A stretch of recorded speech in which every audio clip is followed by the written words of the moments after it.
very well. So sorry for that. Maybe we'll figure out later. Try from your side, turn off your camera and try to see if you can open it in Microsoft Teams. بسم الله الرحمن الرحيم. السلام عليكم. Good afternoon and welcome to Qatar Foundation's Research Outcome Seminar in the field of nutrition and healthy living. As we all agree that health is our main asset, and I bet many of you have heard about the saying, you are what you eat. So, which made me wonder actually, is it possible that the food we eat could influence our state of mind? And if it is true, then how? Now, studies have found some antiviral effects in many food items like basil, garlic, or oregano. Now, how can we integrate them into our daily meals and boost our immune system? Lots of studies have been published, but they have yet to conclude an evidence-based list of food items that are essential for healthy living. So in the next 2 hours, we will listen to 5 scientists who contributed to healthy living strategies from multiple aspects. Food is one of them, a major factor, but it's not the only one. So our first presenter is Professor Xingmin Sang from North Carolina Agriculture and Technical State University in North Carolina, USA. He's a professor and lead scientist of functional food and human health. Professor Sang's lab focuses on identifying bioactive components from functional food and herbal medicine, and to further study their bioavailability, biotransformation, and preventive effects on gastrointestinal health and metabolic diseases using in vitro and in vivo models. Now, as of today, Professor Sang has published around 200 peer-reviewed articles in reputable journals, more than 20 book chapters, and most importantly, he received 9 US patents, and he has also received many awards at local and international levels. Today, Professor Sang will present one of his studies that was conducted in collaboration with Qatar University and funded by QNRF. Professor Xingmin Sang, the floor is yours. If you can please share your slides.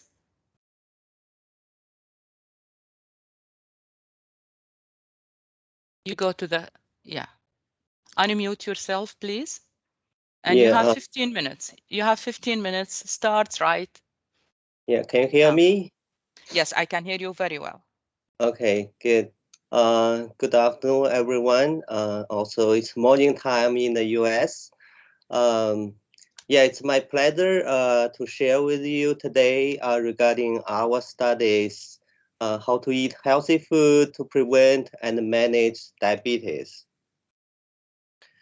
As we all aware that diabetes, the number of diabetic patients is on the rise worldwide. In the US, there are more than 34 million Americans have diabetes, which is nearly 11% of the US population, based on the 2020 CDC statistics. And beyond that, there are about like 88 million adults have pre-diabetes. So you can imagine like how many, more diabetes patients in the future. In Qatar, based on the studies from Well Cornell Medicine Qatar, they predict that at least 1 in every 4 adult Qataris will have diabetes by 2050, which is not far from today. And diabetes will consume nearly 1/3 of the national health expenditure by 2050. But for diabetic patients, they not die just from high blood glucose levels. They die from diabetic complications such as renal failure, heart attack, or stroke. There are many mechanisms for the development of diabetic complications because diabetic patients eventually they will develop diabetic complications if you don't control it well. One of the mechanisms that I will talk about today is about the reactive carbonyl species and the advanced glycation end product pathway. So more and more studies reported that this is one of the major pathogenic links between hyperglycemia and the diabetic complications. So we are probably we are all aware of the oxidative stress, reactive free radicals, reactive oxidant species. Oxidative stress has been linked to many chronic disease. Actually, inside our body, beside the reactive oxidant species, free radicals, we also have lots of reactive carbonyl species, such as acrolein, melinaldehyde, 4-HNE, methylglyoxal. These reactive carbonyl species, they will cause many health problems.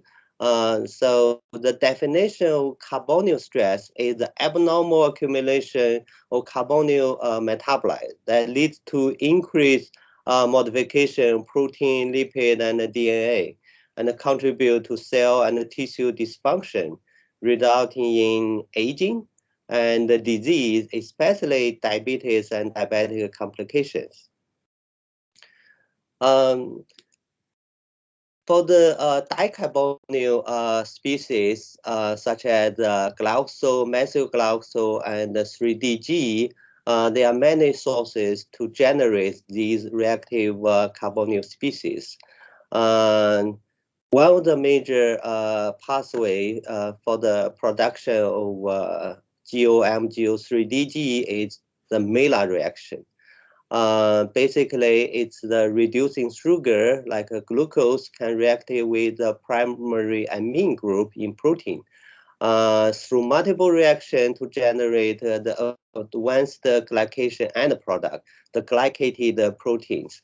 But during this process, it generates many reactive carbonyl species. These carbonyl species are more reactive than protein, than the reducing sugar to quickly generate AGEs. And MGO also can be generated from the degradation of and oxidation of sugars, as well as from lipid oxidation and in vivo enzymatic reaction. For Mela reaction, it not just occur inside our body. It's the most popular reaction in the food science area.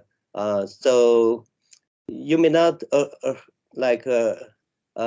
familiar with the Mela reaction, but if during cooking, you can see the color change of your bread and the color change of your meat during barbecue, for example. These are the Mela reaction. That means Mela reaction occurs. Mela reaction also called the Browning reaction. So it can occur during food processing, cooking, prolonged storage, as well as inside our body. So in diabetic patients, the level of MGO and GO are much higher than healthy subject. It's about threefold for MGO, twofold for GO. As I mentioned, Mela reaction occurs in food. So there are many unhealthy foods. They contain high level of MGO and GO, these reactive carbonyl species, such as sugary soft drinks and cookies. So that means you can get these reactive carbonyl species from your food. There are many AGEs have also been identified in food and in human, mainly the product between RCS and lysine, arginine, cysteine for protein-related glycation product. As you can see, there's so many have already been identified. and some of them how their function had been studied. And many studies have been have reported that RCS and AGEs, they play important role in the development of diabetic complication. I just give you some examples. For example, one study published in Diabetes found a knockdown of glyoxylase 1 mimic diabetic nephropathy in non-diabetic patients. So glyoxylase 1 is the enzyme that metabolize MGO to the non-toxic lactate. So in this study, they found that in non-diabetic mice, knockdown of glyoxylase 1 will increase the amount of MGO. That means MGO cannot be metabolized. And its modification of protein and oxidative stress, causing alteration in kidney morphology. It's indistinguishable from those caused by diabetes from healthy non-diabetic mice. They also found if you overexpress glyoxylase 1, that can completely prevent diabetes-induced oxidative stress and kidney pathology despite unchanged level diabetic hypoglycemia. So this study clearly indicates the importance of MGO on the development of diabetic complications. There also study shows that RCS and AGEs, that exogenous RCS AGEs can cause diabetes and metabolic disease. So, for example, one study published like oral glycotoxin are modifiable cause of dementia and metabolic syndrome in mice and humans. And oral AGE promote insulin resistance and diabetes by depleting antioxidant defense AGE receptor 1 and 13-1. So basically, the accumulation of RCS can cause RCS carbonyl stress. They reacted with protein DNA to form AGEs, which cause protein loss function DNA damage. And accumulation of AGEs will cause the development of diabetic complication and aging and age-related disease. So as Dr. Moham mentioned, we are what so food play important role for the development of many chronic disease, especially for diabetes and diabetic complications. So if you eat unhealthy food, which contain high level AGE, RCS, that could be the causing factors for the development of diabetes and diabetic complication. And luckily, we also have healthy food called functional food. If you eat those healthy food, that can be the solution to prevent diabetes and diabetic complications. So healthy food contain many bioactive compounds. One of the major type of bioactive compound called polyphenols. These polyphenols, they basically, just like cysteine, lysine, arginine, they are nucleophile. So they can react with RCS. They can compete with lysine cysteine. So basically to prevent RCS reacting with lysine cysteine. There are many food contain polyphenols. So in our study, we pick 3 popular food. Apple, which contain unique flavonoid called fluoretine, and some common flavonoid like quercetin. Tea contain unique flavonoid called EGCG, is one of the major tea polyphenol. And ginger contain non-flavonoid type of simple phenolic compound, major compound ginger 6 sorghum. So based on what I just mentioned, our hypothesis is dietary polyphenol can prevent the development of RCS-associated diabetic complications through decreasing RCS level and preventing AGE formation. So to stop or delay the development of diabetic complication. The beauty of using dietary compound is they are generally less toxic than the pharmaceutical drugs agent. I You have 4 receive minutes, Victor. Yeah. okay. I receive a grant from Qatar Foundation in collaboration with Dr. Mohammed Mela at Qatar University. So in this project, we have three objectives. Aim one is to study the chemical reaction between polyphenol and RCS, and aim two is to study the effect in cells. Aim three to study the effect in high-fat diet-induced diabetic mouse model. In our early study, we found that EGCG from T can quickly react with the MGO. It's so reactive, even after 5 minutes, it can trap 95% of the MGO, and which is much more reactive than lysine, arginine. So similarly, we found the apple polyphenol can also trap RCS. On this ground, we found that the ginger compound have the same function. They form different adults and prevent AGE formation. It's not just the MGO like T, they also can react with the other RCS like the dehydroascorbic acid, can prevent the advanced glycation of lens crystalline.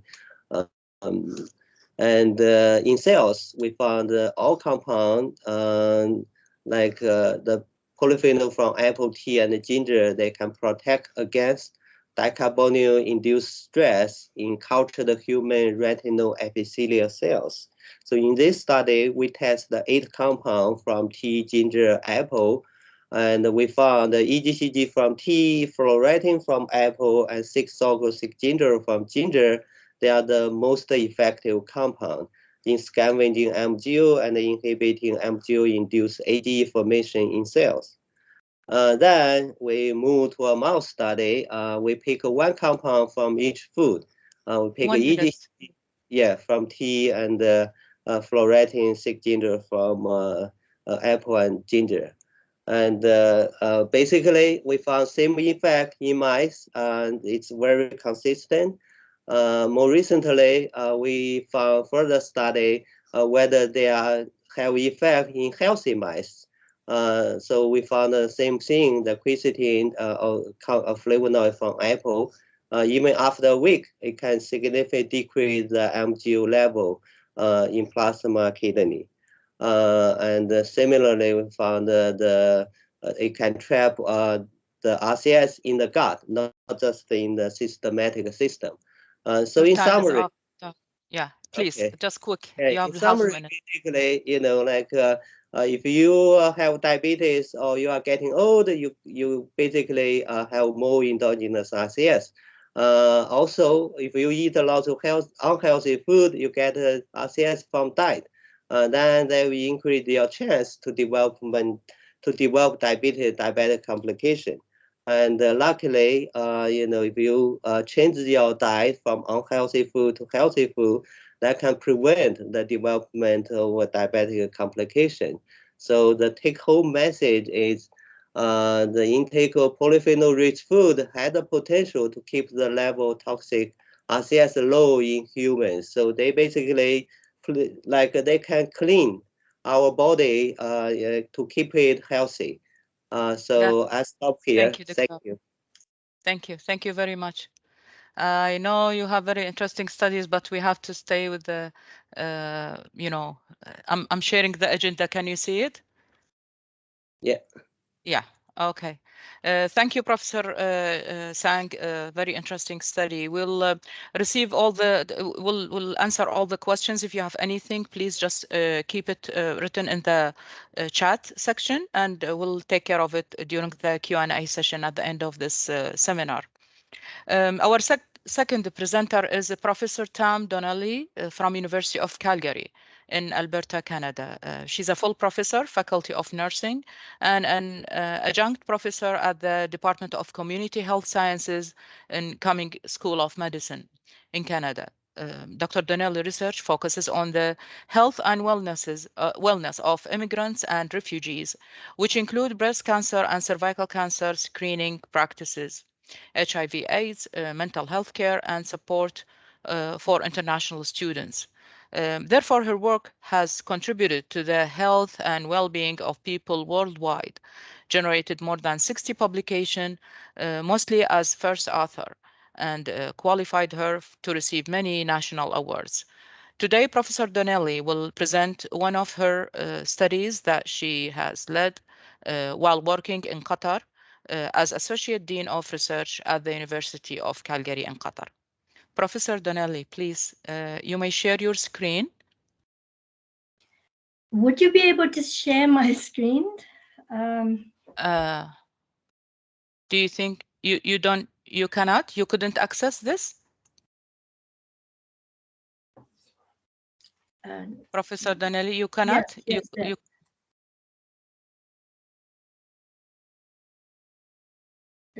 no, You can't? I'm not sure I can. Okay. No, I cannot. Okay. We can see the first slide, but it's in different. Yes, yes, yes. Here you are. We got your slides, Where? Victoria. So, yes, we can see the acknowledgements. Is this? Yes. Move on between the slide. You are in. However. Yes, you can start, Victoria. The floor is yours. Professor Tam, we can hear you. Hello? Professor Tam? Can you unmute yourself, please?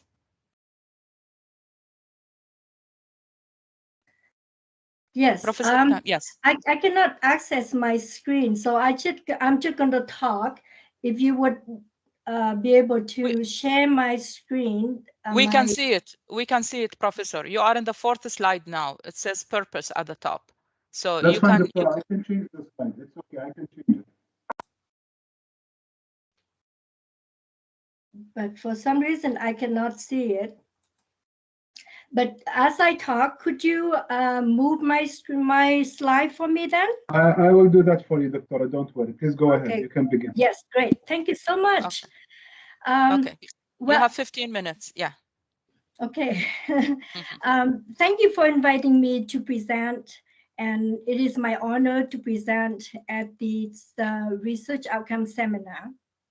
The title of my research project is the Fostering Active Living and Healthy Eating through Understanding the Physical Activity and Dietary Behaviors of Arabic-speaking adults living in Qatar.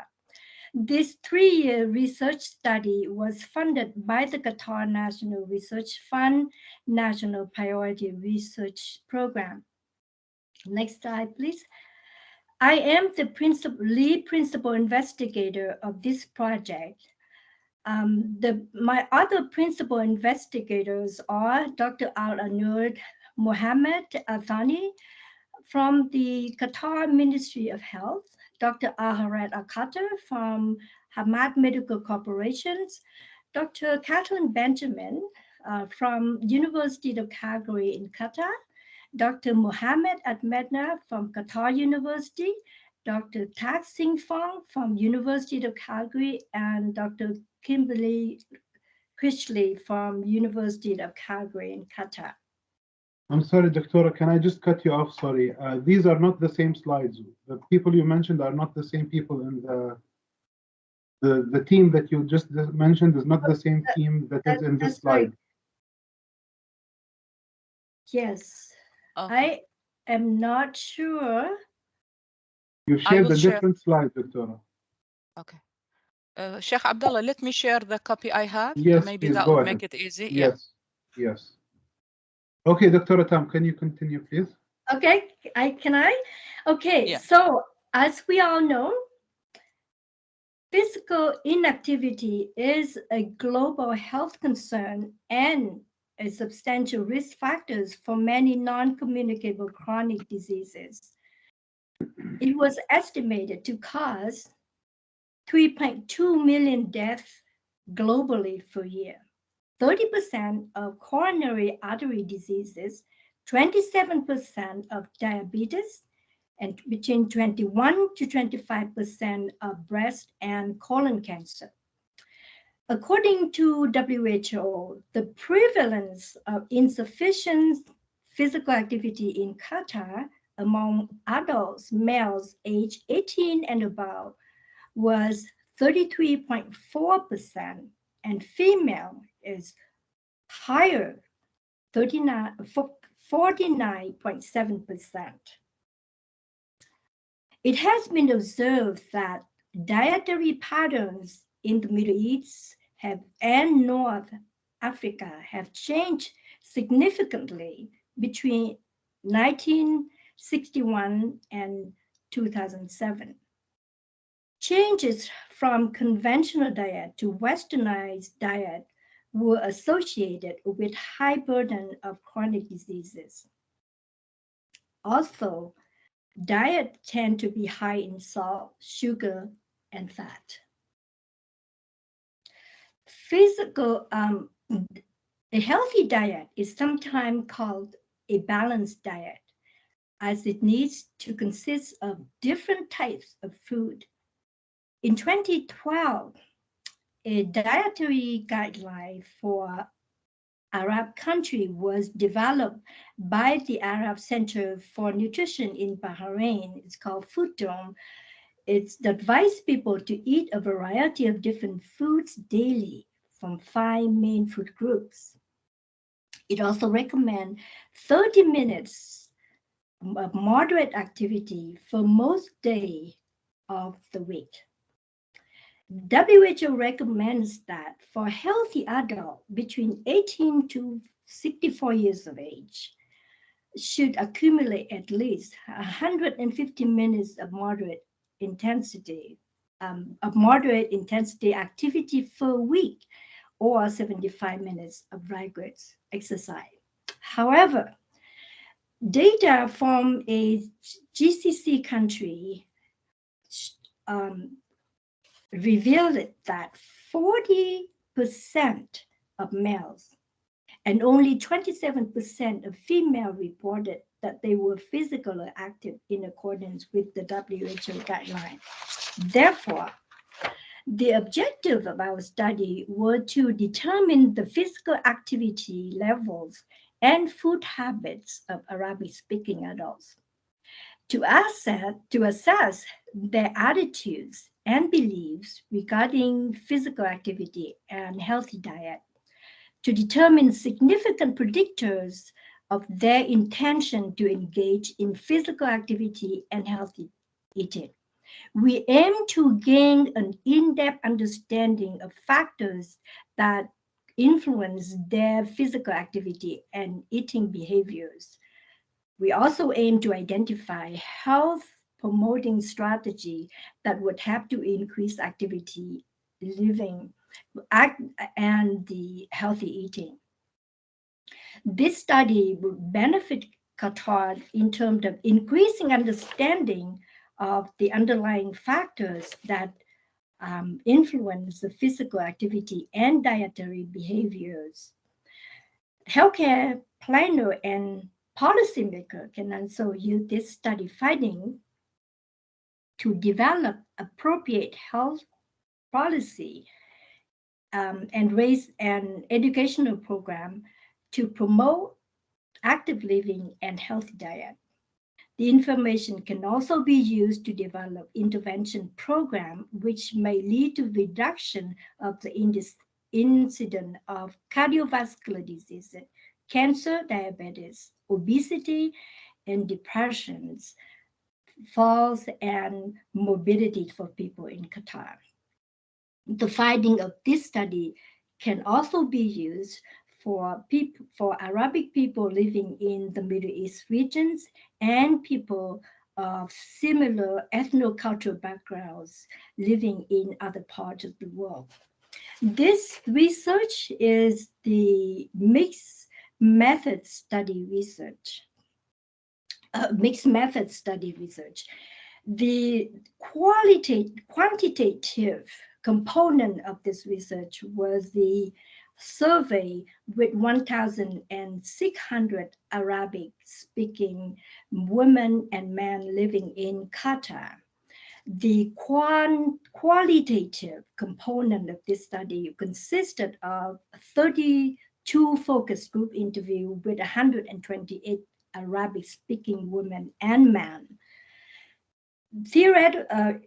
We used two theoretical frameworks to guide our study. The socio-ecological models emphasize that individual behavior is influenced by factors of multiple levels of an ecological system, such as interpersonal, intrapersonal, organizational, policy, and environmental levels.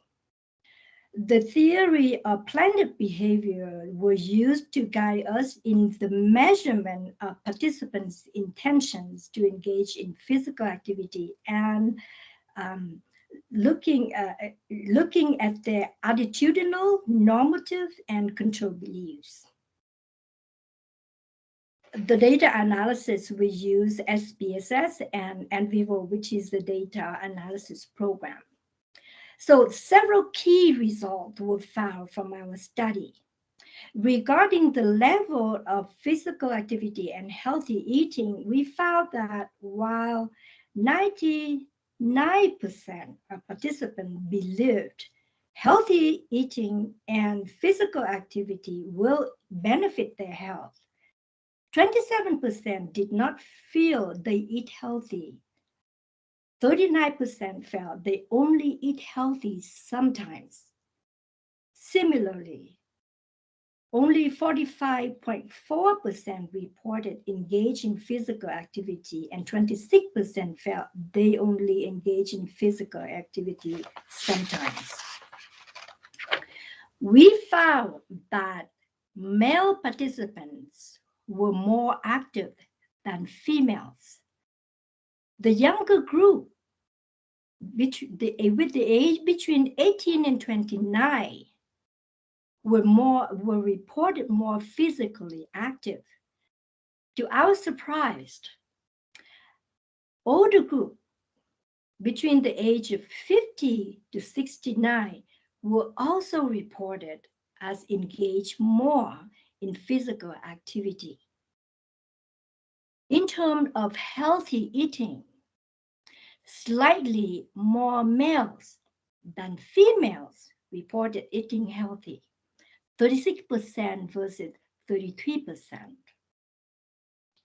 32% of younger age group between 18 to 29 reported eating healthy food, as compared to 40% of age group 50 to 59 and 43% for age group of 60 to 69. Yeah, 5 minutes, Doctora. Okay.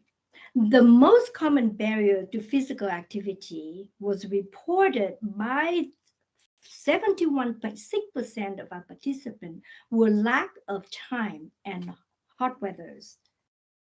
60% of our participants also report barriers to physical activity were having access to walking paths and gender-appropriate exercise facility. Regarding the factor that influence healthy eating, we found that social gathering, lack of healthy foods in restaurants, lack of nutritional knowledge, and the cost of healthy foods were the most reported barriers to eating healthy. In addition, almost half of participants reported that their preferences to eat salty food, sugary and fatty food prevented them from eating healthy. Recommendation to promote healthy lifestyle from 128 participants who participated in our 32 focus group interview were that to have more support.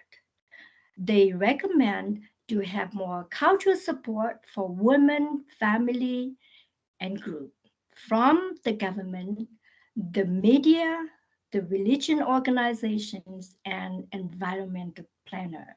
They also recommend to increase awareness by the organizations, institutions, school, and make sure and educational promotional campaign to communicate the benefit of physical activity and healthy diet. They recommend increased food labeling and start to teach children at young age about the healthy eating and increased physical activity.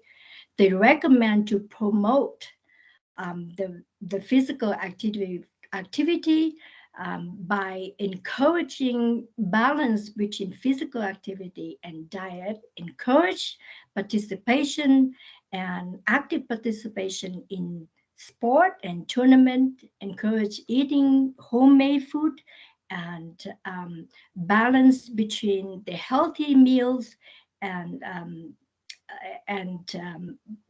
fruits and vegetables. They also recommend to put emphasis on the role of individual to increase the accountability and responsibility of individual by addressing cultural and personal beliefs and attitude, personal will, motivation and control, address personal health factors, and also the eating habit. So in conclusion, this study found that just give me just a few more minutes. This study found that there were insufficient level of physical activity and poor dietary behaviors, and that many contextual factors influence participation in physical activity and healthy diet. However, these factors should be considered as both challenges and opportunity to promote healthy living. Thus, we recommend that culturally appropriate intervention programs should be implemented in Qatar to enhance the health and quality of life of people in Qatar. We have published and presented this study findings widely. We have published in several international academic journals, such as British Medical Journals, BMJ Open, PLOS ONE, International Journal of Management and Applied Science, Avicenna, Aspita Sport Medicine Journals, and also related topic in Healthcare for Women International Journal. We have presented our study in Qatar, in Canada, in France, in Spain, and in China. And we hope that we will be able to continue to disseminate our study findings. And I think that is my the end of my presentation. And thank you so much.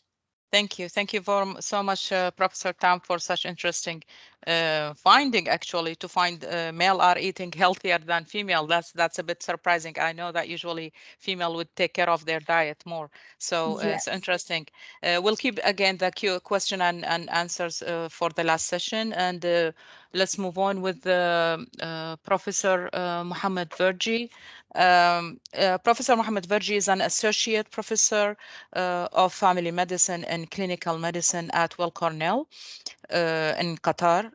As the assistant dean for student affairs, he's also involved in academic research, as well as being a practicing family physician in Qatar. Professor Verji obtained his MBCHB medical degree and diploma in obstetrics and gynecology from the University of Dooney in Scotland, then worked at Oxford University in England. After moving to Canada, while working at the University of Calgary, he received several Gold Star teaching awards, and he also received excellence in teaching awards during his tenure at Cornell Medical College in Qatar. Professor Verjee clinical interests are diverse and include a broad range of medical disorders. But today, we will hear about one of his study in collaboration with Professor Linda Gerber from Cornell Medical School in New York, and it focuses on women's health in Qatar. Professor Mohammed Verjee, the floor is yours. You may unmute yourself, please, and share your screen. Yes, I'm unmuted, and I'm sharing my screen now. Perfect. Thank you very much. Okay, you can start. You have 15 minutes. Thank you.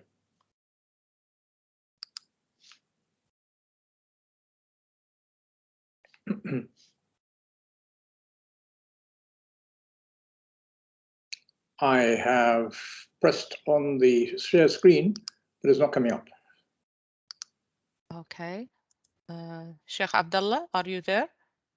Is there any technical issue from your side? Yes, I'm here. No, we have no technical issues. I'm not sure why. Okay. Should share normally. I believe it's sharing now. There might be a lag. Doctor, it's yourself. You've shared your screen. Should I share?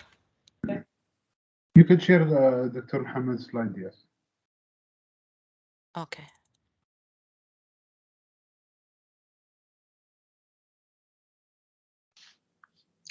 We tried it earlier and it worked fine. Yes, we tried it earlier. So can you see it now? Yes. Okay.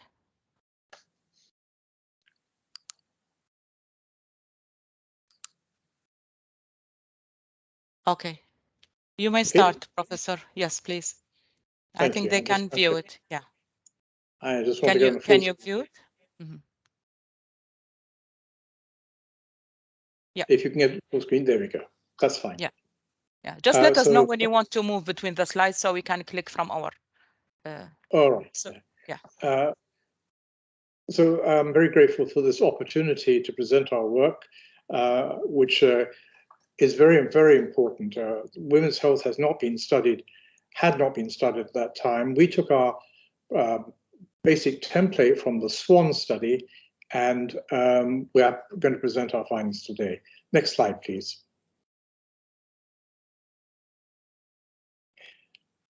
So I want to... Yeah, I just moved quickly through the declaration. Yeah, sorry. You can just go ahead, please. Yeah. I want to acknowledge the support of Qatar National Qatar Priority Research Program for their grant, and also declare no conflict of interest. So in the background, women's... What's going on? Yeah, sorry. Can I get control? Yes, I don't know. Can you? Sheikh Abdullah, are you moving between the slides? That's not possible, Doctor. You won't be able to control. Go ahead, Doctor. Go ahead. We'll change the slides. I'll give the signal when we need to change the slide. Yes. Okay. So the background for this is women's health has been not studied in great detail until we started. We got this grant. We found that it's influenced by many cultural ideologies, not to forget complementary alternative medicine. Now, although this has been investigated more in recent times, we particularly focused on Arab women and Qatari and non-Qatari women who lived in the country, in Qatar at this time. We wanted to look at the quality of life issues affecting health, which were experienced by midlife women. And when I say that, I mean perimenopausal and menopause, who lived in the Middle East and North Africa. Next slide, please. So the specific aims were to look at the research and qualitatively describe and examine expectations and experiences of midlife transition in Qatari nationals and other non-Arab women, to quantitatively examine the socio-demographic, socio-cultural, psychosocial, and behavioral characteristics of midlife women in the multinational population of Qatar, to relate the socio-demographic, socio-cultural, psychosocial, and behavioral characteristics of the menopause transition to menopausal symptoms and disease risk factors such as obesity, blood pressure, and bone mineral density. And also to determine if the age of menopause, its symptomology, and expectations of menopause vary by nationality and length of residence in Qatar. Next slide, please. So our findings produced 6 themes. These themes involved the concept of menopause by women in midlife, the relationship of links to chronic diseases, as already mentioned, diabetes and obesity for 2, the intrinsic factor of a husband's support to his wife in the country, the fear of menopause felt by women in Arab women in Qatar, of their husband's reaction to learning that they had reached menopause, also factors influencing participation in religious activities, and finally, cultural differences. Next slide, please. So one of the chronic diseases is osteoarthritis. And what we found here was very interesting. We had a good sample size, and we found effectively that Qatari women had the same kind of incidence of OA, but you could see from the figures for both osteoarthritis and rheumatoid arthritis that they were significantly higher in both, well, certainly in osteoarthritis compared to non-Qatari Arab ladies. We've talked about BMI in the past as being a feature. That is actually now not quite so important. We know it's not relevant in children, and we've come to have a kind of over-reliance on it. The public seem to think that if they actually have a good BMI, they're okay, but it's far more complex than that.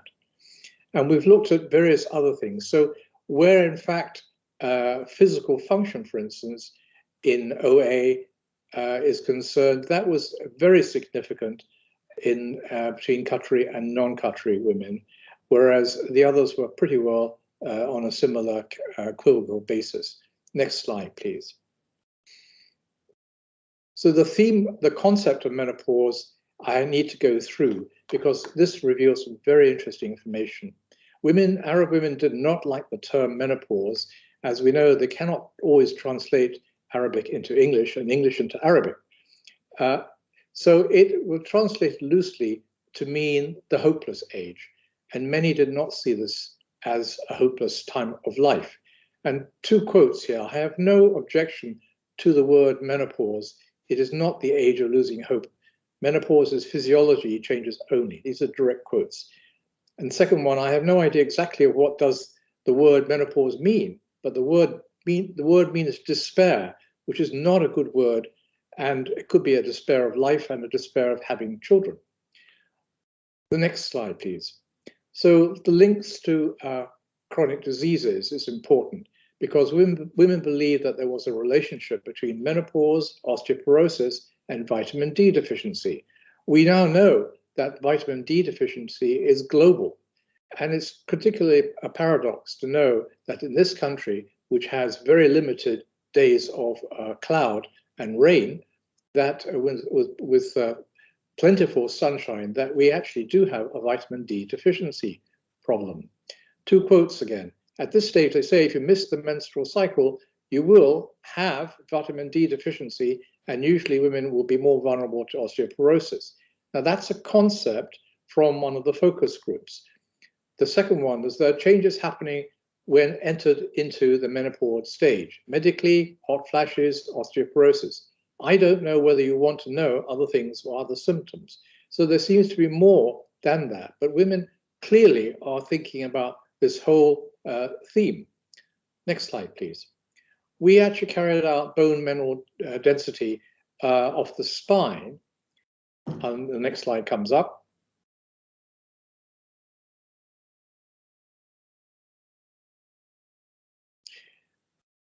And you'll see that I've discriminated these into Qatari and non-Qatari women. So the bone mineral density of the spine appeared stable for those in the 40 to 44 years old in Qatari women and 45 to 49-year-old. And then it begins to decrease. So if you look at that 40 to 49, it's pretty well flat. There is no decrease, no deterioration in the spine. And then, not unexpectedly, it tends to fall.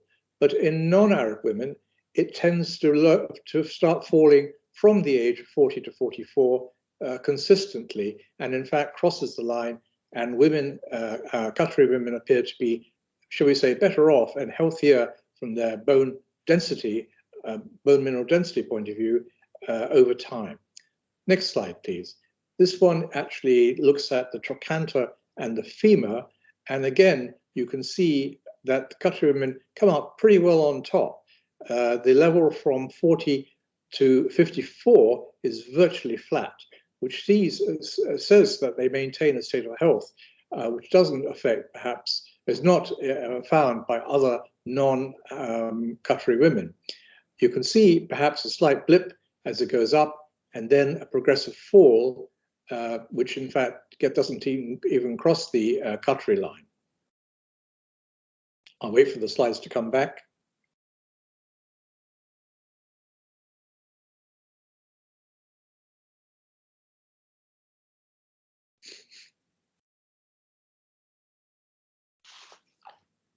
Have we lost the slides?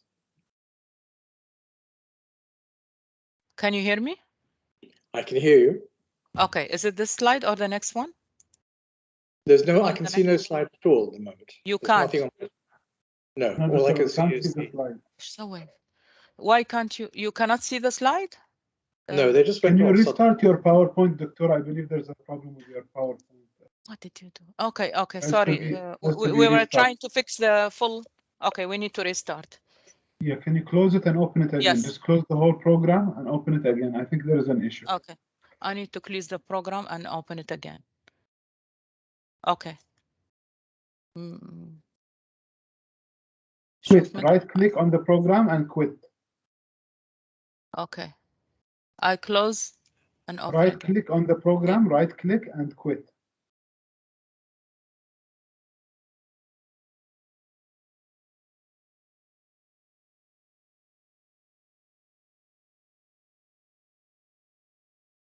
It just might be just a moment, Doctor, while Dr. Anas restarts. Yeah. I'm in right now. I'm gonna share my slide. And let's go back. Doctora, you restarted Teams. You need to restart the PowerPoint presentation program. Okay. Okay. Right-click and quit that program.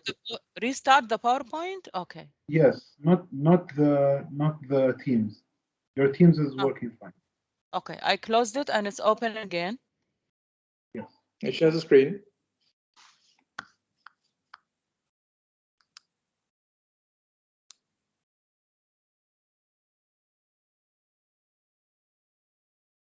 Do you have it? Yes, I have it. Okay. Yeah. We are in a slide, I believe. We move to this one. 11. Slide 11. Doctor, can you allow me control, please? Yes, sure. Send me. Thank Slide 11, please. I allowed. Okay, 11 is the one with the graph. Yeah. Sheikh Abdullah, just move to 11, please. Number 11. Slide number 11. Up. Up. Yes, more. More. More. Yes. Just the one before the one I have. Yes. The one with the graph. This is slide 11, Professor, please.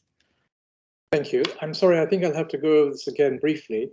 You can see the beneficial health of Qatari women, where the line for their trochanter and their femur, a measurement in bone mineral density when necessary, when we did this because we were doing a research project, is pretty well flat, showing the health of Qatari women compared to, that's fine, thank you, on non-Qatari women, where there is a slight rise and then a gradual progressive fall off consistently and significantly so.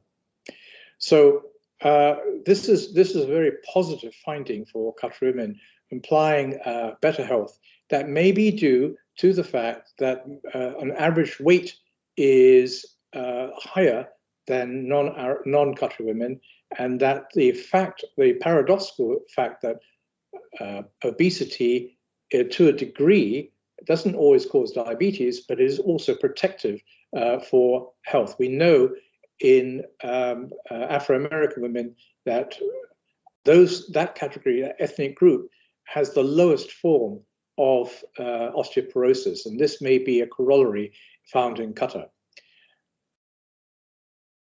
The next theme I'm going to touch, next slide, please. I think I might be able to do it myself. Yes. So husbands play a particular significant role in how women experience menopause. Two of the quotes, the most important person is the person you live with and stays with you at home. I mean the husband. Next one, I'm saying that the most important thing is the husband, and how does he react to this subject? If the husband is a supporter and caring, who can give her love and appreciation at this time, this period, without any disturbance? But if the husband is saying to his wife that you're getting old and will marry, of course the wife will be affected by this. So there is, in fact, a very, very important cultural significance to these thoughts. Can I have the next slide, please? I think I'll be able to do it myself. Let's see if I can. Yeah. So here, there's the fear of the husband's reaction. Some women were worried about their health and did not initially inform their husbands that they were menopausal for fear that their health may be taken into a negative phase, and that their partners may choose to marry other women, a younger wife. Although many said they received emotional support from their spouse during this transition into menopause. I didn't tell my husband about the absence of my period for 2 years until he asked me when my period comes again. And then I told him, are you following up my period? I've got a friend of mine who's worried about now. She became 43 years old. Her husband threatened her, if she becomes 45 years old, he's going to get married to another woman. Now I've lost control again, but can you move to the next slide, please? I had control before.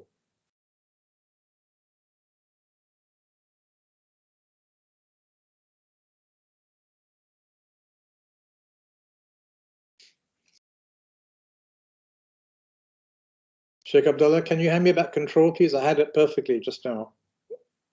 I can't move it on this time. It's not with me, Doctora. You'll have to switch the slide. Thank you. Okay. You need to go to the next slide, Doctora. Thank you. Okay. The next theme was increased participation in religious activities. So many postmenopausal women consider themselves much more social than before in menopause, particularly regarding their religious activities, which they had not attended before during their menstrual cycles. Like you have free time to perform the prayer and reading the Quran and performing Umrah whenever you want.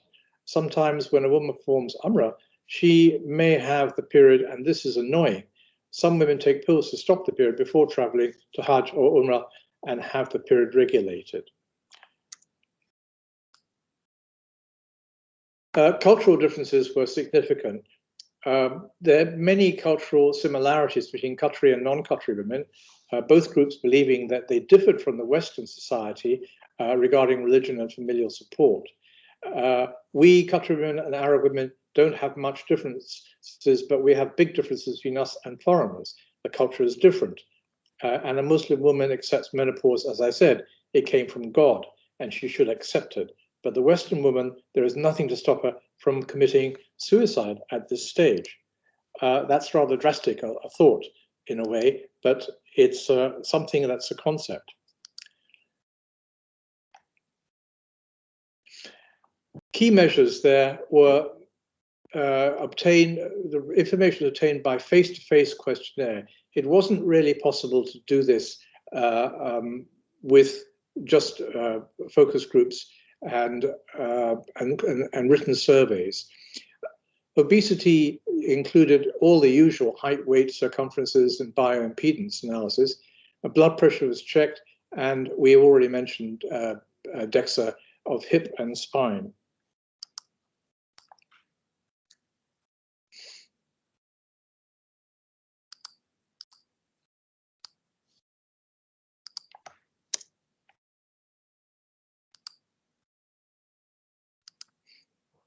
You have 4 minutes.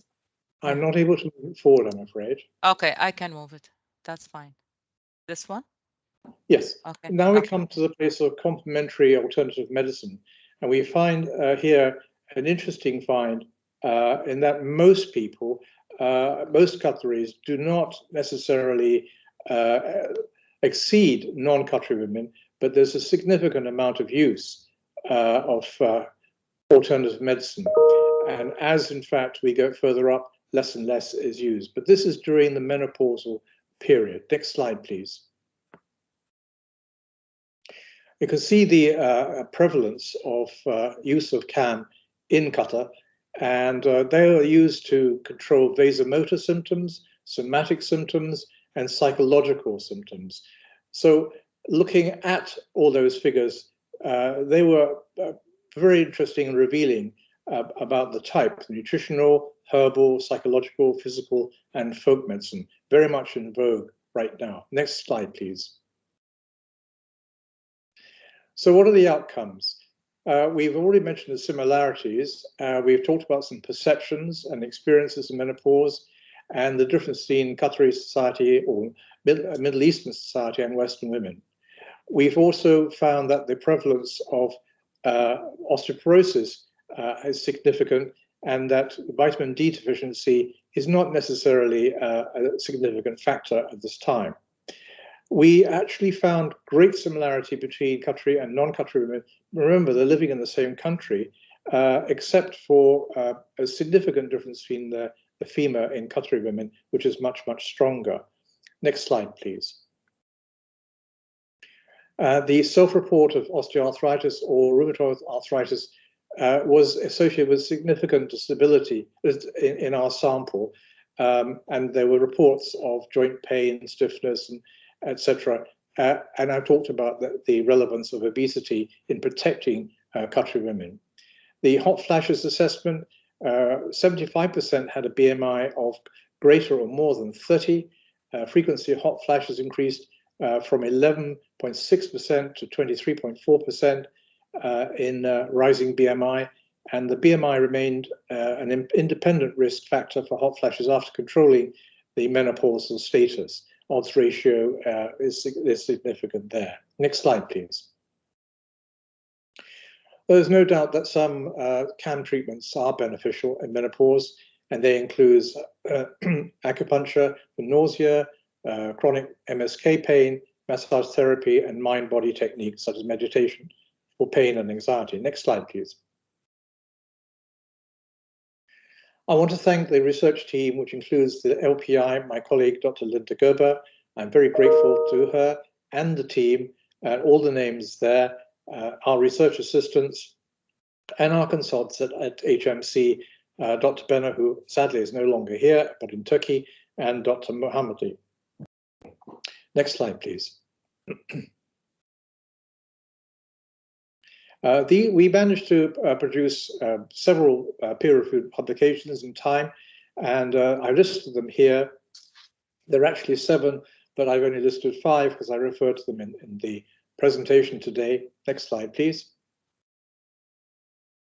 And the next slide.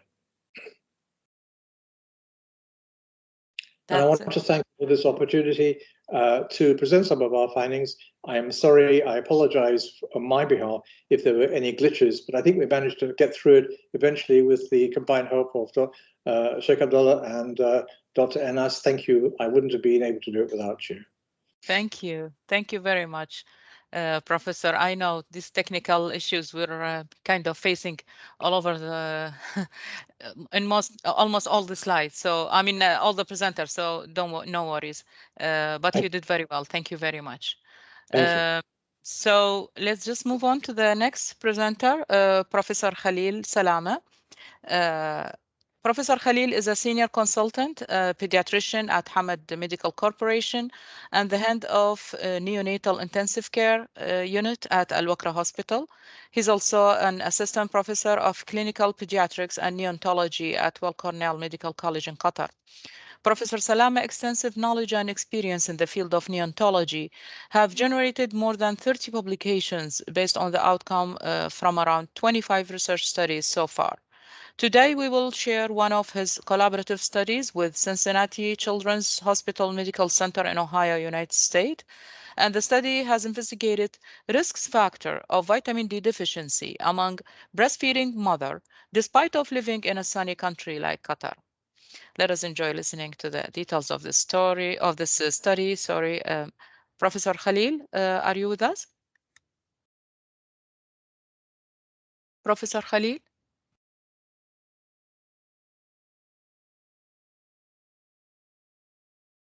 Oh yes, here you are. Unmute yourself, please, and share your slides. Yes, I can see your slide. Just unmute yourself. Yeah. Yes. Yes? Okay, so you see my slide? Yes, we can. Thank you very much. Yeah, you may start. You have 15 minutes. Okay, Assalamu alaikum and good afternoon.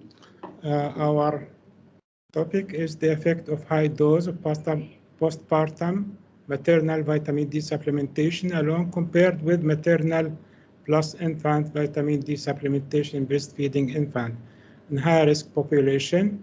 This is a randomized control trial for 3 years. It is affiliated with the Cincinnati University.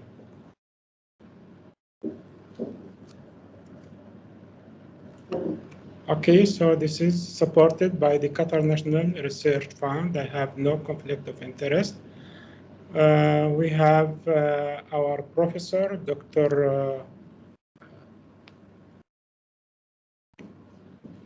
Dawodo. He was the professor of international pediatric epidemiology.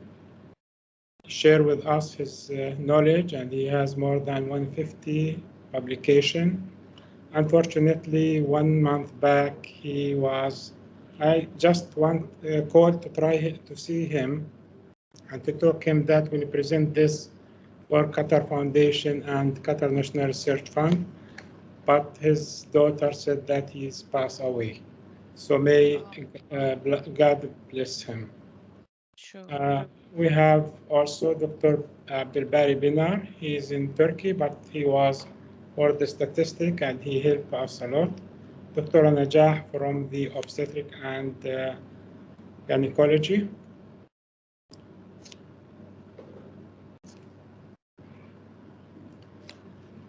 So we have to recruit the mothers and their babies from the clinic or from at the time of delivery. We could consent the mothers and we have the questionnaire to interview the mothers and take all these information. Blood and urine sample has been data collection and data entry. We use the software of REDCap and data safety management board in case that we have a high level of vitamin D or calcium, so it has been given to the data safety management board. We have the medical secretary who is doing the randomization. So me and my team, they don't know what type of medication, whether this 6,000 or 600 or 400 unit or the placebo for the newborn, and the data validation. In general, as our colleague mentioned, the vitamin D is essential for strong bone and fight infection. And when the woman has low vitamin D, the newborn baby also will have low vitamin D. Low vitamin D in breast milk also cause vitamin D deficiency in the baby and in the infant, can cause rickets and poor growth. To prevent this, vitamin D should be given to direct to the baby, either 400 units or through the breast milk.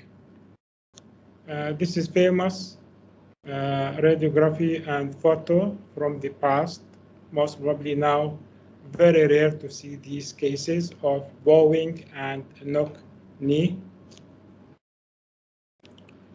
The current practice, all breastfeeding baby are given vitamin D drops starting within the few days after delivery. This recommendation of American Academy of Pediatrics. The baby compliance and safety. For example, it's very easy to get a toxic dose or under dose. So it is very important to make sure that you give exactly the dose of vitamin D. Breastfeeding and multiple pregnancy, osteoporosis after 40 years. So if the mother during pregnancy and during exclusive breast milk not supplemented with the vitamin D can cause severe osteoporosis later on. This addresses the baby, not the mother status also. Can we give the vitamin D higher dose to get adequate level of vitamin D in breast milk, but without side effect to the mother? This would effectively treat mother and breastfeeding infant. So vitamin D deficiency is significantly higher in Middle Eastern countries. 24% of children in one study in Qatar, less than 5 years, they are deficient in vitamin D and they have some nutritional rickets. Vitamin D given at high dose to mother improved her vitamin D level, increased vitamin D in the breast milk, and prevent osteoporosis. So what we need to be shown was safety and effectiveness on large population. Examine the effect of high dose vitamin D of 6,000 international units per day alone to mother versus the current, which it is given 600 international unit to mother plus 400 international unit for the baby. So it's almost 10 times of the regular dose. And the second objection is to determine the effect of high dose to mother on the vitamin D content in breast milk. And by the way, breast milk, we took it from the mothers in first month, 4 months, and 7 months. It has been kept in the fridge under 70 degrees, minus 70 degrees. And there is 2 or 3 labs all over the world which measure the vitamin D in the milk. And we sent it to USA where it is, they calculate the vitamin D there. So the randomization controlled double-blind trial conducted in Al-Waqra. The inclusion criteria, health Arab women. Why it's Arab women? Because they are wearing abaya and hijab or scarf. They are not exposed to the sunlight, even in November, December, where the temperature is low, they are not exposed.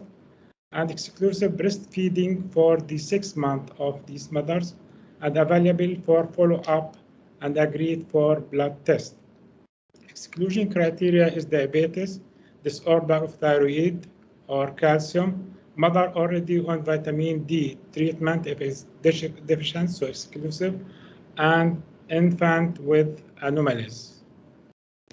So the randomization, as we mentioned, the first arm is 6,000 units for the mother and the baby will receive placebo. And the second arm is mother 600 units per day and for the baby is 400 units. Vitamin D tablet was similar color and taste, and vitamin drops and placebo same taste and color. We bought it from the USA also by the same company. Investigators, patient, and healthcare team were blinded. So stratified block designed by the computer for randomization. Follow-up of both mother and infant at 1, 4, and 7 months after delivery. Vitamin D supplementation starting at 1 month. So blood test at 1 month as baseline 0, then 4 months and 7 months after delivery for both babies and mother. Vitamin D, calcium, parathyroid hormone, and breast milk vitamin D at 1, 4, and 7 months. All investigation done in HMC except the milk vitamin D, as I mentioned in USA.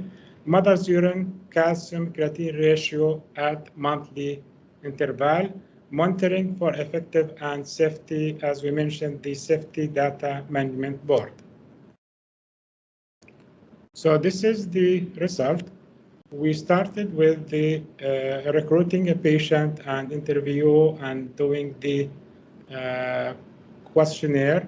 420 patients, excluded around 230 due to decline for precipitation, no specific reason, diagnosed with vitamin D deficiency or unable to contact.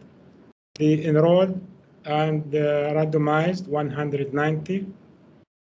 So randomized allocated 6,000 international unit and 95 patient with her or mothers with her babies in the first month.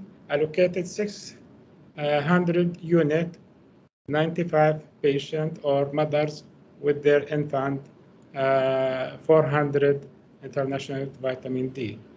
The 4 month, it is reduced to 68 mothers with their baby in the 6,000, and in the 600, it was 60 mothers.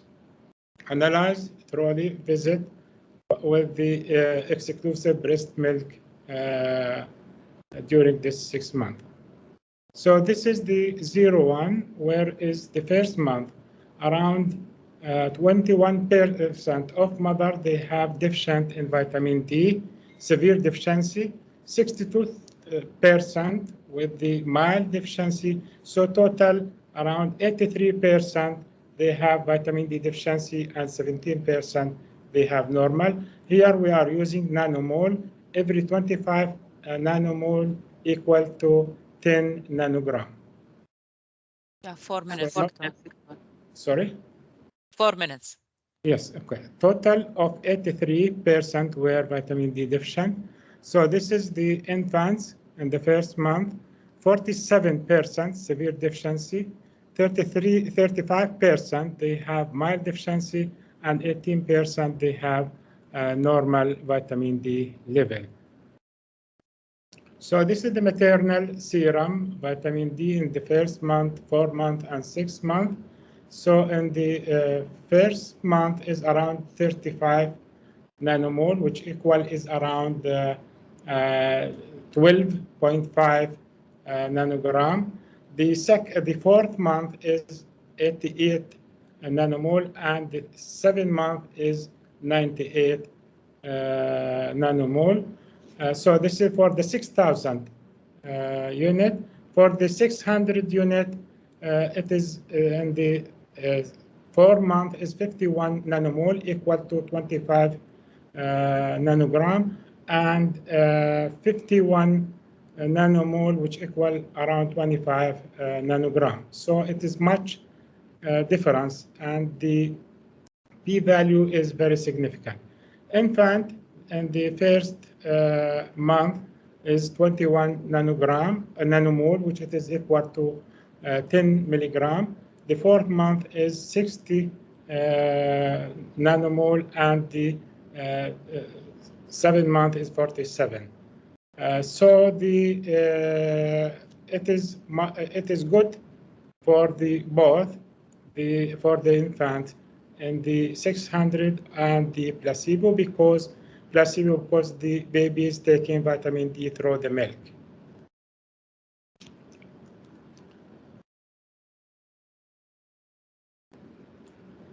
So this is the comparison vitamin D in mothers and infant in the first and the fourth 7. So there is 18% in first month in the mothers and 94% in the 4 month and 96% in the 7 month, comparing with the 600. So it is better in the 6,000 unit. The infant is almost both in the 600 and the placebo. So he is taking the vitamin D through the breast milk.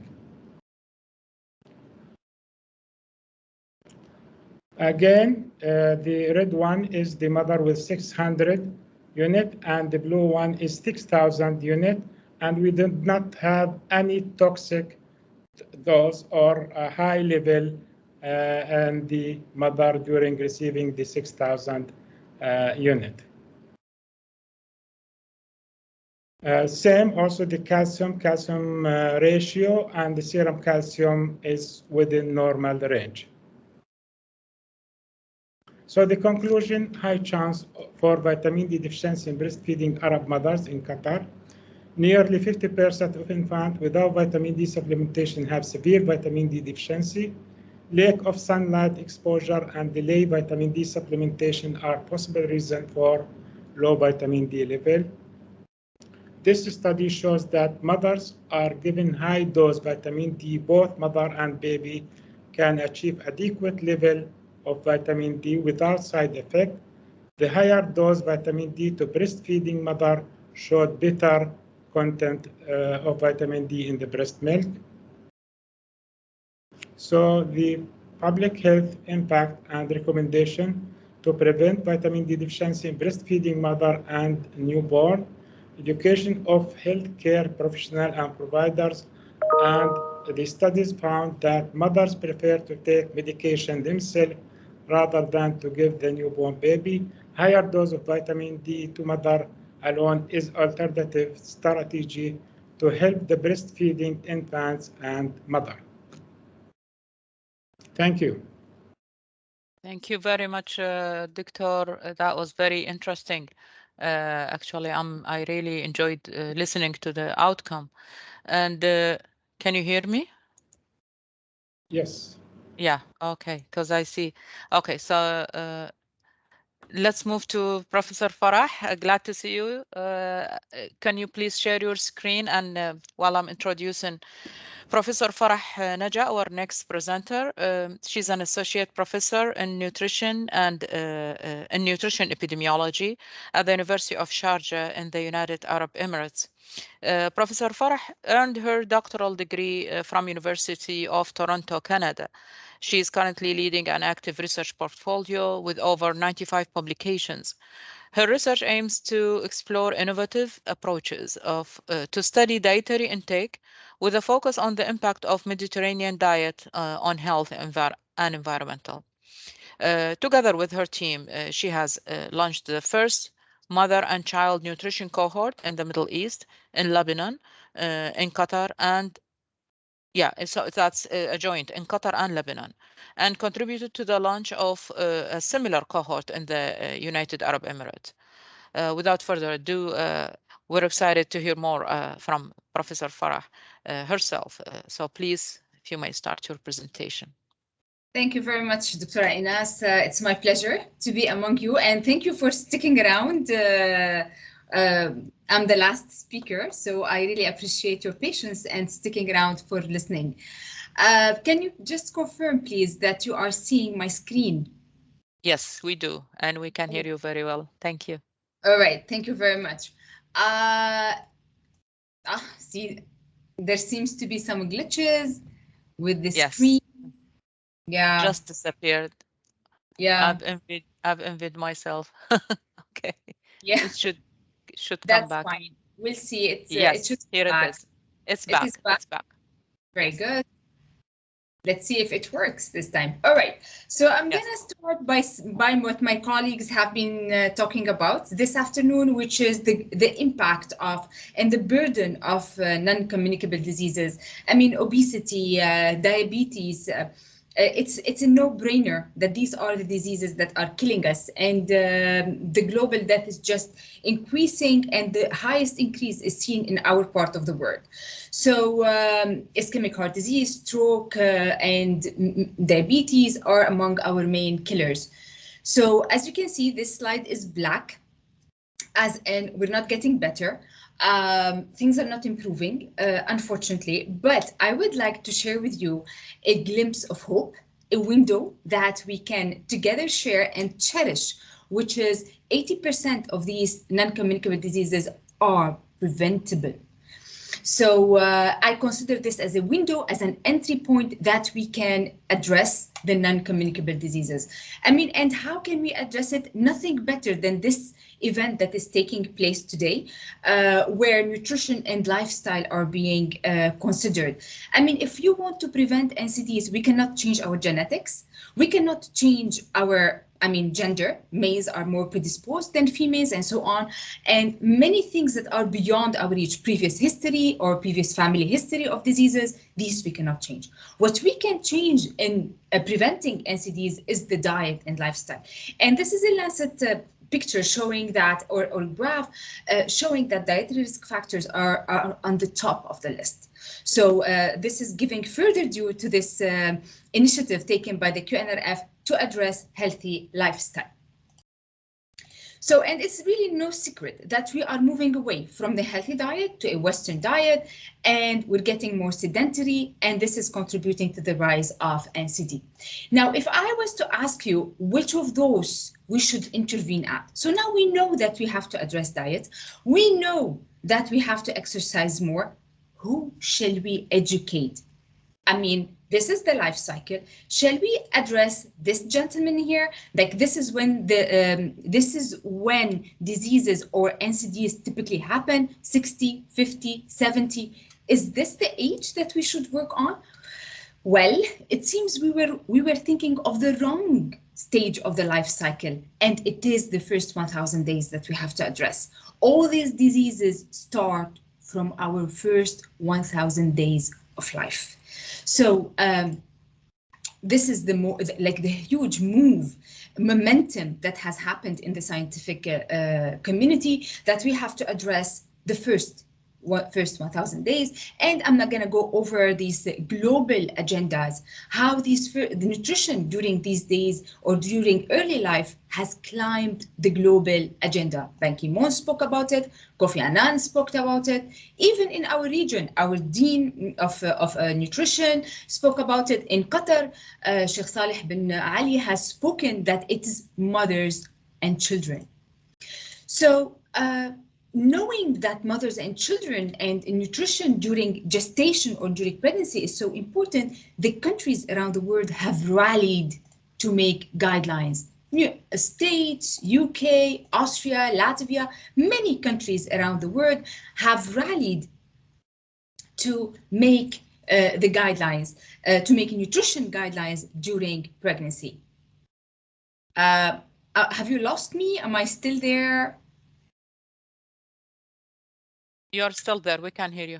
All right, excellent. So knowing that all these countries have rallied to have nutrition guidelines during pregnancy, we were wondering what's going on in Qatar and Lebanon. And unfortunately, there was no guidelines for pregnant women. I mean, not only in Qatar and Lebanon, in many countries of our region, no guidelines. In fact, all what we were doing was translating guidelines that were in other countries in the West and Arabizing them, making them local, and that's not how guidelines are made.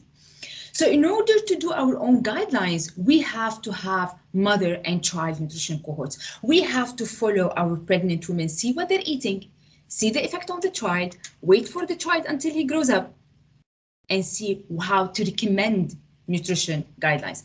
So we looked further at the map of the world, and we're like, and these are the mother and child cohorts spread around the globe. If we focus a little bit on our region, none. No mother and child cohort at the time was launched anywhere in our part of the world. So we, as together with a wonderful team of researchers from the American University of Beirut, from the Ministry of Public Health in Qatar, from the primary healthcare centers in Qatar, from Qatar University, we came together and we're like, let's do it. let's launch the first mother and child cohort, and we approached QNRF for funding to launch that initiative, and we were very grateful for the generous support that QNRF has given us to launch the first mother and child nutrition cohort in the Middle East. So now we can proudly say that yes, we do have 2 cohorts in our part of the world.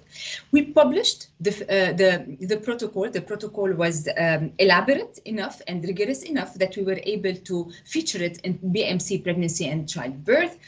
And we followed the mothers since they were pregnant in the first trimester until the child was 24 months, looking at what they're eating, looking at what kind of exposures they're having, their anthropometry, their weight, how big is the child, how is the child growing, what is the child eating. So we were following them at each of those cycles. Well, we started the research, and out of 450 approached in Lebanon, only 139 agreed. Only 139 pregnant women agreed to participate. In Qatar, out of 500, only 133 agreed. So we faced a problem, like women do not want to come into our research. And this is why we decided to launch a study on the factors that make women participate in research. Why are they not participating? And this research was a qualitative study featured in BMC Medical Research and Methodology.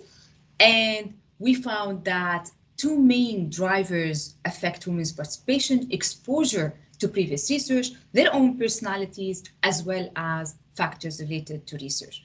So we were happy to bring this forward for us to modify our recruitment strategy and for all those who would like to bring on women into medical research. Here are the characteristics of our population. I'm not going to dwell over it for the benefit of time, but we were able to characterize our women in terms of their socio-demographic and lifestyle characteristics. The first thing that we wanted to investigate is the weight of the woman. I mean, it's no secret that the weight of the woman when she's pregnant affects her life, but also the risk of her child. So the risk of disease for herself later in life and the risk of her child. So we looked at her weight before pregnancy, during pregnancy, how much she gained weight, and after delivery. So our first publication, like a results publication, was regarding pre-pregnancy BMI and gestational weight gain, which was featured in +1. So pre-pregnancy BMI and gestational weight gain, this is how we went about them. 58% of the women in Qatar were overweight or obese before pregnancy. 31% were overweight or obese before pregnancy in Lebanon. If you compare this with the world, Qatar was well above the world in terms of prevalence. Lebanon was on average. What made women more obese before pregnancy? Age was one of them. Qatari nationality, so the Qataris were more likely. The more number of children. The higher education was in fact protective, and the husband's education was protective. So a role for the men out there. Gestational weight gain, how much did our women gain in terms of weight? In Qatar, 43% gained excessive weight. In Lebanon, 45%. So Lebanon and Qatar were comparable in terms of gaining excessive weight. What's alarming was the percentage of Qatari women gaining insufficient weight, which was 33%. Compared with the world, these were comparable prevalence rates. Qatari nationality were more likely, as I said, to gain less weight. Maternal age, excessive weight, pre-pregnancy BMI, those who entered the pregnancy obese were more likely to gain more weight, and regular breakfast consumption. The last was how much did they retain weight? So I was interested to see, did they lose that weight after delivery? And that was our publication in the International Journal of Environmental Research and Public Health. And you can see that there was a beautiful trend in what we have seen. Although women in Lebanon gained more weight, they were more likely to lose it faster than Qatar. Qatar, although they did not gain as much weight, they kept on gaining after delivery. So with the Lebanese women, we saw a decline in weight once they delivered. Among Qataris, we saw an increase, as you can see in these 2 graphs, in weight after they delivered. I mean, why did they retain this weight? Those who gained a lot of weight during pregnancy were more likely to retain. Those who had more sodium, more protein intake, were more likely to retain weight, and those who ate more cholesterol also were more likely to retain weight. So, as a summary, 42% of women in Lebanon and Qatar went into their pregnancy as overweight and obese. 70% of our women did not gain appropriate level of weight during pregnancy. So 70% were off the normal chart, and 50% of women had excessive weight retention after delivery. And we're talking 6 months after delivery, 50% of our women had excessive weight retention. I mean, we were very happy with these results. I mean, finally, we got results. And we wanted to have them an impact. But you know what? These results are locked in this team's, in this presentation, in the ears of those who are listening to me today. Unless these results find their ways into public health and into application, translation of our research, this research will remain locked in papers, in manuscripts, and in conferences like this. So we decided to take it out and to make guidelines for Lebanon. And that was our latest production, where we have now nutrition guidelines for pregnant women in Lebanon that are homegrown, done in Lebanon, and produced by Lebanese researchers. In Qatar, this is what we are doing now with the help of the Ministry of Public Health, Primary Healthcare, and the MENA project and the private sectors. We are aiming to have the nutrition guidelines for pregnant women in Qatar. So stay tuned for that wonderful milestone to come. And I have to say that our work was inspired by a saying of Sheikh Tamim, His Highness, ruler of the country, where he said, plans are not drawn upon for the purpose of completing a procedure as a formality only. Plans are drawn up to be implemented. In other words, this work is not done just for us to get papers and to be published and to be speakers in conferences. His Highness was telling us that this work is to be implemented, and this work is for the benefit of the people. With that, I'd like to end my talk, acknowledging all the team wonderful team that I have worked with, and thanking you for a wonderful opportunity. Thank you. Thank you, Professor Farah. That was very interesting. I can hear echo of my voice if there is anybody who's, yeah. So now it's the session for Q&A, and I can see that we received few questions from Professor Gerard. It looks like you are the star here in this Q&A session. So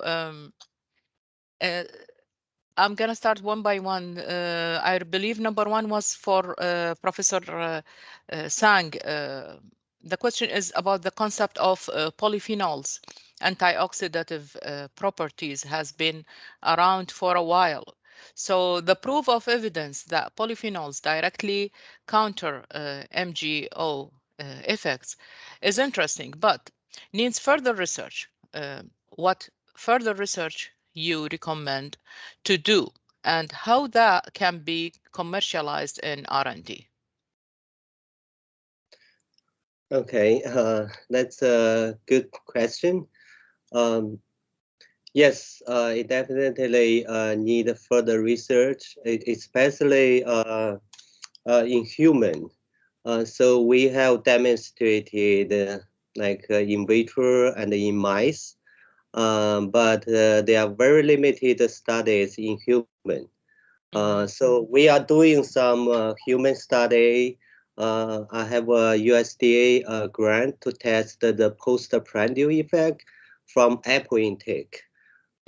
So we have a nice preliminary data demonstrate that polyphenol from apple also can react with RCS in human body. But there, we need more study to demonstrate the efficacy. And in terms of mechanism, we have demonstrated direct effect and indirect effect. Direct effect means direct trapping, and the indirect effect is polyphenol can activate the detoxification pathway of RCS. So that makes significant contributions. So yeah, that's for future study. I think especially human studies. In terms of product, yeah, there are many polyphenol related dietary supplement on the market. So whether they can be used for diabetic complications, again, as I said, need more human studies. Okay, so correct me if I'm wrong. It means that we cannot, for example, a diabetic patient cannot get a supplement of green tea or a supplement of whatever. I mean, apple, they do eat apple, but as of today, the three recommendation when you mentioned tea, apple, and ginger, none of them are really kind of supplemented by study on a human. As of today, it's only on mice, so you cannot come up with exact, milligram of how many, exact amount of how much we need as a daily requirement for a diabetic patient to avoid going through complication. Am I right? It's like for complication itself, it's not like one day you develop complication. It takes years to develop complication. I think definitely, if you already have diabetes, my recommendation is, avoid unhealthy food. Try to eat healthy food. You can get your polyphenol from plant-based food, like drinking tea. Of course, there are some dietary supplement. When you take a dietary supplement, like dietary supplement of green tea or even apple pear or ginger. Yes, you can, but you better monitor your blood glucose level. Don't take too much of the supplement, because in the supplement field, some people they just they take like basically overdose the supplement. Don't take too much. So that will help, because for complication, it's it takes years, and you also need to watch your daily life. It's not like one day you take lots of supplement that can prevent your the chance of getting complications.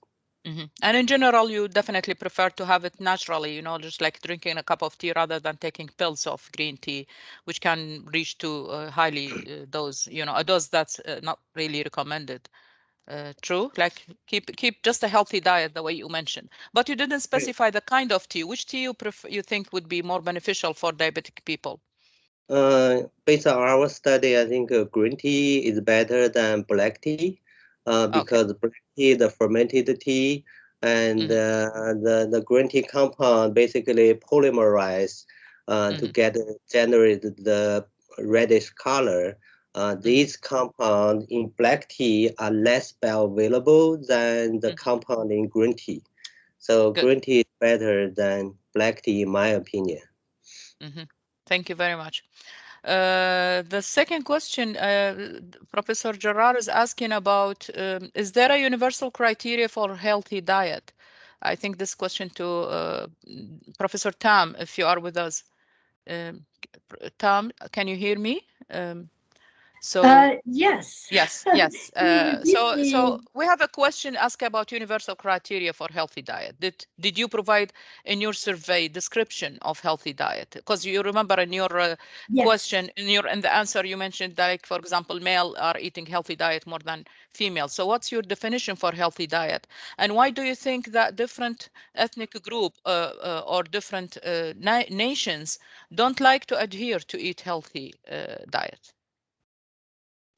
Well, yes, we did provide the participant with the definitions or the concept of healthy diet. Now, and we use specifically looking at the food dome that was developed for the Arabic country by the Arab Center for Nutrition in Bahrain, which we found that it would be more appropriate for the population living in Qatar. And so we, according to the guideline, it would be the guideline recommend to the individual to have a variety of food from the 5 main food group, and for the Arabic or Middle Eastern country, it would be milk and dairy, meat, egg and legumes, fruit, vegetable, and cereals. So that's what we provide them with that definition concept of healthy diet, a balanced diet. Professor, yeah, sorry, yeah, continue. What do you have? What is the other part of the question? The second, yeah, the second one about the ethnic differences. Why you think there is an ethnic difference between here? Like why you think is different among different nationality? Here is why do you think that different ethnic group of different nations don't like to adhere to eat healthy diet? Healthy food. I think it's a lot of contextual factors that influence the way in which that people have, developed the eating habit. There's specifically in our study in Qatar, we found that the socializations, the social gathering, and the lack of healthy food in the restaurant as well, and the lack of nutritional knowledge will, definitely affect the way in which that people adhere to healthy diets, even though 99% of participants would actually view that eating healthy were beneficial for their health. Good. So they do have the concept in their mind, but it's hard to implement. Like when you see delicious food that's unhealthy, they would definitely jump into it. It is, like our eating habit developed in the family, and it probably passed on from generation to generation. It's a cultural practices, right? And so sorry. As you mentioned, it's part of their social life. It became like this, whatever food available, they would just share it as a part of the social, life in the Gulf region. And it's mostly rich with fat and salty and all these unhealthy items. So that's right. Their preferences for eating salty and fatty and sugary food. But one of the thing about for what our study found was that the changes from population traditional diet to adopt the westernized diet because of the changes in the living standard and environment, the work standard as well. So a lot of them fast food have become quite popular among especially the younger generation. And the fast-paced life, which is quite similar to the Western society as well. It is not just specifically to Qatar. Thank you, Professor Tam. The question to Professor Verji, again, Dr. Jarrar is asking, do you think the menopause age is declining or increasing by time in the human race? And if this change is linked by the new modern way of life and technology? Have you noticed that in the statistics? No, my opinion is that progressively over the decades, the age of the natural occurrence of menopause is increasing. And I anticipate this question coming up. So back in 1936 to 39, there was some work done, a very advanced work really, with a confidence interval of 95%, which showed the average of menopause between 50.25 and 50.37, quite clearly nearer to 50. That has now risen.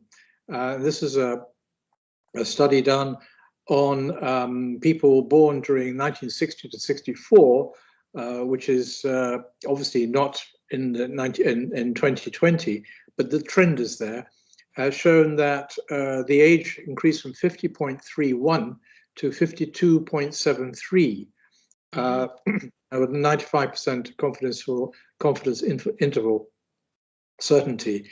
Now, the ramifications for this is that now it's probably heading to 53 years plus, although there has to be some further studies. The implications for this are that it's linked with menarche and starting of periods, which has edged back a little bit to younger days. So now the total, if you like, fertility period is being extended for women really internationally. The problem with that is that women who are fertile for longer have an increased chance of breast cancer developing. However, there is you win some and you lose some, and that's a lose sum. The win sum is that the longer you have fertility, the longer you're likely to live. So that's a paradox between length of life and actually succumbing to breast cancer. Of course, we know that some breast cancer is familial and some of it is de novo from changes. So I think the answer to that, I hope I haven't taken too long, but essentially no, the menopause is not declining. And I don't think it's linked to technology. It doesn't seem to be any evidence there. I think lifestyle probably has something to do with it there. I think there's also environmental changes and the way of life that we have. Women are much more active in life today than they ever were before. It was only when the Second World War really started that women were recognized as having a role in helping the country to actually keep going in that sense, and it's never looked back since. Of course, different parts of the world, different continents have different cultural adaptations. I won't go into any country in particular. So I think that's really a very interesting question to ask, and it probably is worthwhile another study if one is not being done right now. Exactly. I was just thinking about it. That would be really a nice hypothesis to start for another study in the future. Thank you, Professor. That was very nice of you to give such detailed clarification. The other question I see is again from Professor Jarrar. What's the role of mental psychological health on menopause time? Oh, again, that's for you, Dr. Virgie. This is very interesting. I'm actually very engaged in the care of the elderly in the Middle East, and I'm a board member. The interesting facts about aging, we have unfortunately a dearth of should we say, consultants and facilities available for dealing with the elderly in MENA, which is a great shame. Of course, we've been subject to tremendous changes with conflict, civil war, changes of government, people, you know, there's so many factors there. The major factor here on health is depression. So certainly, I think that depression and mental illness has a profound effect on general health overall. It has led to an increase, for instance, in deteriorating living circumstances. There's all the refugee camps, of course, which are involved, where they're fighting their very existence. There's the lack of care within the system, even in countries who could afford it but are not prepared to afford it. There is a lack of facilities. There's human capital loss, where people can no longer afford to actually work in their home countries because they are reduced almost to poverty. They have to migrate. And there's been a massive migration, very, very sadly, from Lebanon for decades because of this very factor. So I think that as far as the psychological health, mental health, depression has a very, very profound impact on life and health in general. Now, whether this can be linked to menopause and the causal relationship is uncertain. I think that, if you like, you might well say the menopause is going to happen when the menopause happens. But who knows what factors are influencing it? Again, it may be lifestyle, eating, obesity, increase of non-communicable diseases, and so on. So this is another huge area to cover. Yeah, it's a multi-factor. However, as we all agree, mental health is always a common denominator for most of the health problems. So I wouldn't say menopause is a health problem, but it is biological changes that would definitely be impacted by the mental state and health in general. Yeah. Thank you, Professor. I can see I need to go quickly with the other question by Shireen. I see that Qatar is a wealthy country. It's so surprising that few restaurants provide a healthy choice. So should include recommendations for policymaker. Yeah, definitely. That's one of the things that the hopefully one of Professor Tam was the recommendation for healthy diet and offering all these to use, and even the fast food chain can also use some healthy ingredient. Was the prevalence of obesity among Qatari male and female? I think that was the data provided earlier in the slides. We may have it later. From Annalise from Sidra, I believe, to Dr. Farah. So do you think that the genetic background, Dr. Farah, you are with us, right? Yes, I am.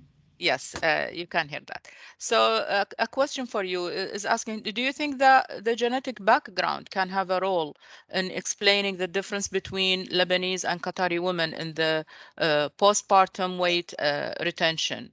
Even better, can it be due to an interaction, diet genes kind of interaction? Thank you for the question, Annalisa. Yes, I think it is. There are definitely differences in lifestyle between the Qatari and the Lebanese, but our recent research have also showed that our genetics also determine what we eat and how we react to every food.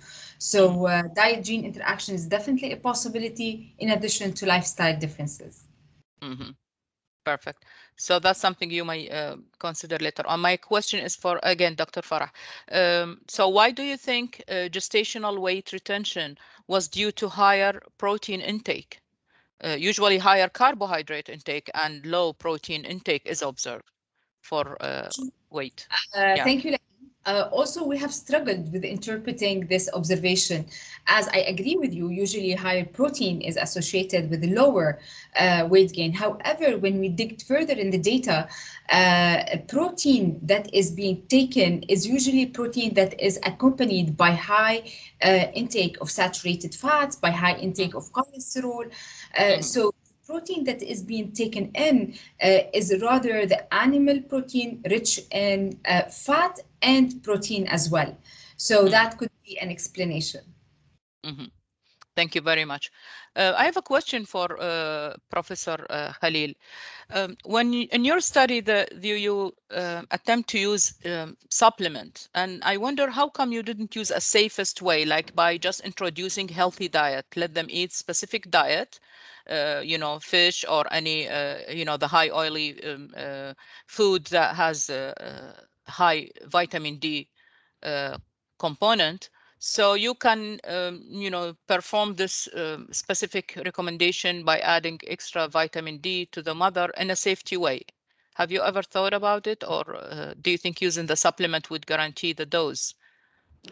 Yeah, I think the 6,000 international unit of vitamin D, you cannot get it from the normal food or healthy food. So you need high dose of vitamin D.